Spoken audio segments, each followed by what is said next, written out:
Welcome to the Exceptional Sales Leader Podcast with Darren Mitchell. If you're a sales leader looking to take your leadership to a whole new level, then this is the podcast for you. We'll be exploring tips, techniques, and strategies to help you take your leadership to the exceptional level and allow you to enjoy more money, more meaning, and better sales results.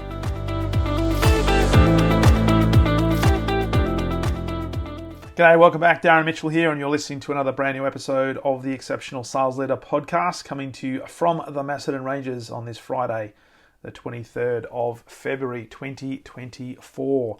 Cannot believe that is nearly 2 months down in the new year. Time flies, and particularly when you get older. People used to tell me that when you get over 40, time flies, but I got to say, when you get over 50, it even goes even quicker.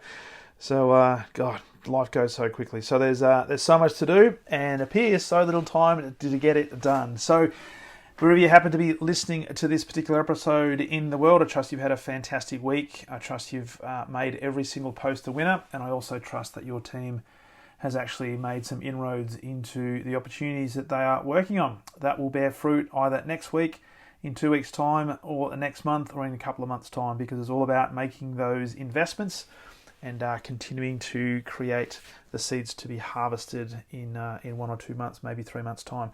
So as we wrap up the week, I wanted to talk about a topic that is very pertinent, and it's a topic that I often talk to sales leaders about, as well as sales teams, and that is failure, making mistakes. And the topic of this episode is similar to a topic that I posted on LinkedIn last weekend, which is all about mistakes are rarely fatal, and failure is rarely final. Now, what's really interesting about this, and you might think, oh, that's quite a dramatic type of title, particularly talking about mistakes being rarely fatal. Well, the fact of the matter is, most mistakes that people make, particularly salespeople make, are not that big and not that bad in the whole scheme of things. And yet, it's amazing the number of people I talk to, and particularly with salespeople, who are so reticent to make a mistake because they have the fear of God that's been put into them either by their sales manager or by their senior directors, that they have this fixation that every single call they make, every email they send, every action they take is almost being watched like a hawk.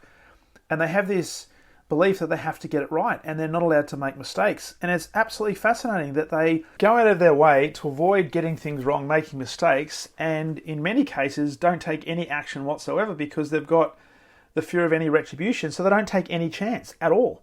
And so often the feedback they get, though, is when they get something wrong or when they do something wrong, the feedback is so negative and discriminatory, it discourages them from even trying in the first place. And this is conditioning. So when I always talk about the fact that as leaders, as salespeople, but as individuals, we are always conditioning other people around us on how to treat us, but also we are also being conditioned by other people on how to treat them. And this goes both ways as well. So if you've got a person who is running a really tight ship and they have this fixation that we have to get everything right, and there might be a personality type that they're really detailed, that they're afraid of making mistakes for fear of retribution for their manager or whatever the case might be, often that creates an environment where the people in their team are also in exactly the same boat. And they're afraid of jumping out of their comfort zone because if they get something wrong, the comfort of not doing something in the first place is a lot better than any discomfort that might be created with a hard conversation that has to be had because they've made a mistake. And so what tends to happen is you have teams that therefore become stagnant.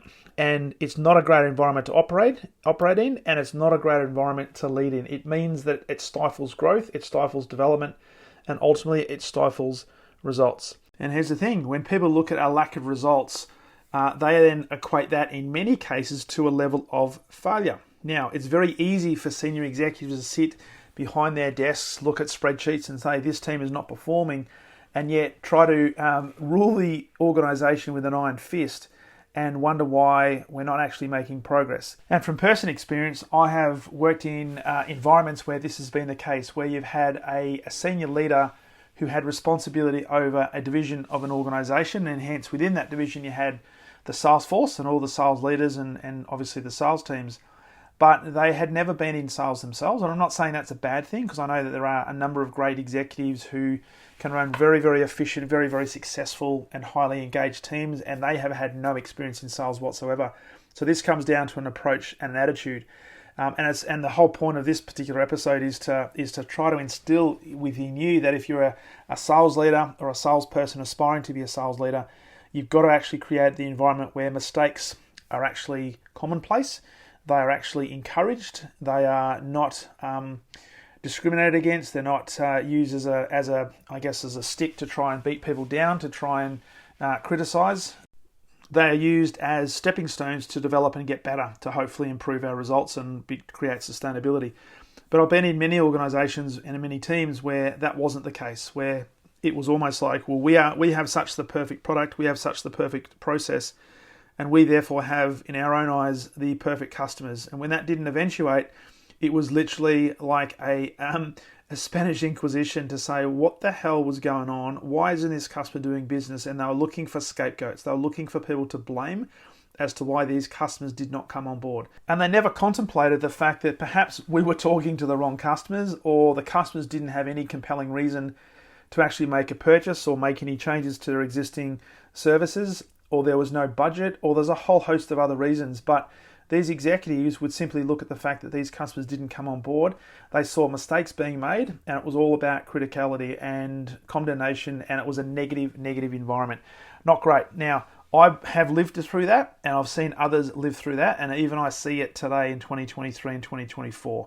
And I deeply empathize with people in this environment, and I actively encourage them to find the courage to seek an alternative environment where there is a completely different philosophy. And this is the other thing. A lot of people are in roles where they feel as if there's no other opportunity available to them, and hence they stay in the same environment. Now, whilst the grass is not always greener on the other side, and you've got to go through that experience to actually recognize that, often if you're in a negative environment where there's an environment that stifles growth, stifles opportunities, and where people are looking upon mistakes as being bad, we've got to look for another opportunity. We've got to look for another environment to go to, because over time you then become what we call institutionalized. And I've seen this happen with a lot of people. They stay in a role that they perhaps don't necessarily like or don't enjoy, but they don't know what else is out there. They don't seek what's out there. They have managers that are perhaps a little bit dictatorial, a bit of command and control, but it does create a level of comfort, unfortunately. And as weird as that sounds, it does create comfort levels for a lot of people, and it's easy to fall into the institutionalization. And I've worked with a couple of organizations, one in particular, where that is very much the case for certain areas within that particular business. And I won't mention the organization, but it's not great. Now, institutionalization is not positive, and it doesn't lead to high performance. So we need to look at different environments. Now, if we're a sales leader right now and we're in an environment where there's not an encouragement to press the boundaries, go beyond the boundaries, look beyond the comfort zone, but we're having to operate within certain parameters and mistakes are frowned upon, then it's time to look for a new environment, and a new environment that has a completely different philosophy. A philosophy where the only way to develop and the only way to grow is to step outside of the comfort zone and to explore what we call the learning zone, and know that there's going to be support and encouragement when a mistake is made, and not criticized and condemned when a mistake is made. And I talk about this with leaders all the time, and often I'll share with a leader, and particularly if it's a group situation, I'll ask the group, what is the biggest mistake that you have made this week? Now, it's really interesting to watch the responses to that question, because for many leaders, it's a question that is never kind of thought of, because they operate in an environment where these mistakes are frowned upon. But I'm trying to teach them that the only way to develop, the only way to expand your own leadership, and the only way to help your team expand is to get into a position where you're doing some things that are unfamiliar. We have to jump out of our comfort zone, because if an organization stayed within their comfort zone, and it's the old adage that Albert Einstein talked about, the fact that if you keep doing the same thing and expect a different result, then it's a definition of insanity.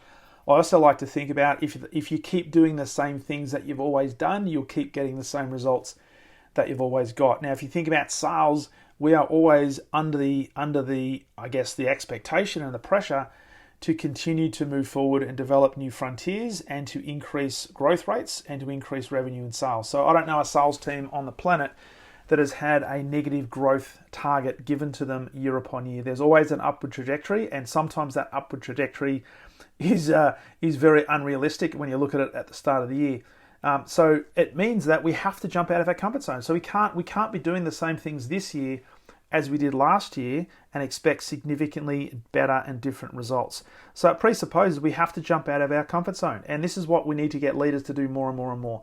The only way to do that is to encourage themselves, but also encourage their teams to do some things that perhaps they've never done before. And it doesn't need to have to be something massive. It's just some incremental thing. So I often say to people, what is one thing you could do this week that you didn't do last week? For example, it could be, you know what, I'm going to approach a senior executive that I haven't approached before, and I'm not going to put any pressure on the outcome, but I'm going to reach out and I'm going to have the right of intention. This is what my plan is. This is what the outcome I'm looking for. And I'm just going to take a chance, right? Whether it comes off, whether they answer the phone, whether they tell me the bugger off, whatever the case might be, it's okay, but I'm going to do something that's a little bit out of my comfort zone. Now, if you can do that, and if you can do that over time, then you'll start to condition yourself, and through that, you'll start to condition your team that doing things a little bit differently and a little bit over the comfort zone is actually a good thing, because what tends to happen is through the level of action, there's a thing called confidence that gets delivered. And this is one of the key lessons for sales leaders in particular, particularly if you're operating in an environment where people around you are expecting things to be done correctly and to get the right result. Sales is a phenomenal career, but it's also a career that has lots of ups and downs. It has lots of challenges, but it also has lots of opportunities. And I was running a workshop yesterday, and we were talking about sales and handling objections and things like that. And we were talking about the fact that nothing actually happens at all until a sale is made. And the only way a sale is made is we have to go and approach and ask a potential customer, whether they are interested, because people are not necessarily going to be interested, and companies are not going to be necessarily interested until and unless we ask them. Now, that presupposes that we have to go and be proactive and do the reach out campaigns and jump out of our comfort zone, particularly when it comes to something that we're normally expecting others to come to us and others to ask us to do business with us. And particularly in sales, this is an absolute must. So doing things that are outside of the comfort zone, but also getting into what we call the learning zone, which means you're going to be learning something about yourself. You might also be learning something about the technique. You might also be learning about something about your customer or your company by jumping out of your comfort zone. And what tends to happen, the more you do that, the more comfortable it becomes. And guess what? Your comfort zone starts to expand. And so this is the philosophy that great sales leaders will always adhere to, and that is, we've got to be doing something different today that we didn't do yesterday, because there's something new to learn today that we didn't know yesterday. And it's the constant and never-ending improvement cycle. And so when you have a sales leader that is encouraging mistakes to be made, it's a case of, well, the philosophy then promotes winning or learning, not winning or losing. And it's a philosophy where failure is not final if you stay in the game. And this is the other thing that we talk about a lot, the fact that failure really is only failure if we give up. Because if you listen to Simon Sinek, if you read Simon Sinek's book, The Infinite Game, most organizations unfortunately have a finite thinking. And when you think about sales organizations that measure performance and measure quote unquote success based on specific timelines, that's a very clear example of finite thinking. Now, we know that people have to, and organizations have to report to the marketplace, and we get all that. But what Simon's talking about is the fact, you know what, even if you've got a customer that doesn't purchase in this financial year, if you still nurture that customer, there's a high probability that they'll purchase in the next financial year. And if you continue to nurture that relationship, then you'll continue to have a good business relationship with that particular organization. So the only way that failure becomes final is if we give up and we stop. And what it does remind me of, and I wrote this in the post on LinkedIn, is there was a great quote that I heard the coach of Melbourne Storm, the Australian Rugby League organisation down here in Melbourne, Craig Bellamy, he shared on a podcast recently. He said, I think he was actually given a quote from one of his daughters, because he was going through a tumultuous time where the organisation was stripped of premiership points, and it's a big story back in the day, but it was about salary cap rorts, and some big mistakes were made, but again, these were not fatal. And one of the quotes that he was given by one of his daughters was it said that, know that in the end everything will be okay, and if it's not okay, it is not the end. And I thought, what a phenomenal saying that is. And it's a great reminder for us that if we haven't got to the point where everything's okay, keep going, because it means that it's not the end yet. And so as we wrap up this particular week, I wanted to get you to think about the environment that you are presiding over in your team, but also the environment that you are part of as part of your wider team as well. And look up to your sales leadership directors, look up into the organisation, and also look across the organisation. Is there an encouragement level across the team where people are being encouraged to push beyond their comfort zone, to take risks, to take chances, and to stay in the game? Or is there an environment where risks are frowned upon and mistakes are also frowned upon? As I share with clients all the time, if the action you take and the decisions you make don't cost the business millions of dollars, or put your health and well-being and those of your team and your customers in jeopardy, then what is the worst possible thing that can happen? And it's a lesson, right? There'll be a lesson, and that lesson is there to help you get better, and it's getting you prepared for the next opportunity that will be presented, that if you didn't go through that lesson, if you didn't go through and make that mistake, you probably would never have got that opportunity. So here's the key message as we wrap up this episode. Encourage mistakes, learn from them, provide feedback, and understand that mistakes are not fatal and failure is not final. Just stay the course. So I trust that message helps, and I trust that message reaches you just at the right time to hear it. And if you'd like some help becoming an exceptional sales leader, if you'd like some help with driving your team to exceptional results as well, love to have a conversation. Simply go to leadwithdarren.com, pick a time, we'll jump on a call, have a conversation, map out a plan, and get to work. So I look forward to that conversation. Have a phenomenal weekend, and look forward to sharing with you on the very next episode of the Exceptional Sales Leader Podcast. All the best.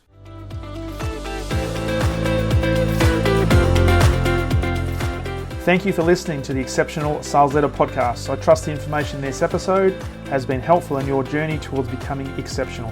And remember, please take the time to rate the show, subscribe to the show so other people can find it. But also, if I can help you, jump on my calendar, go to leadwithdarren.com, and let's have a conversation about how I can help you along your journey to being exceptional.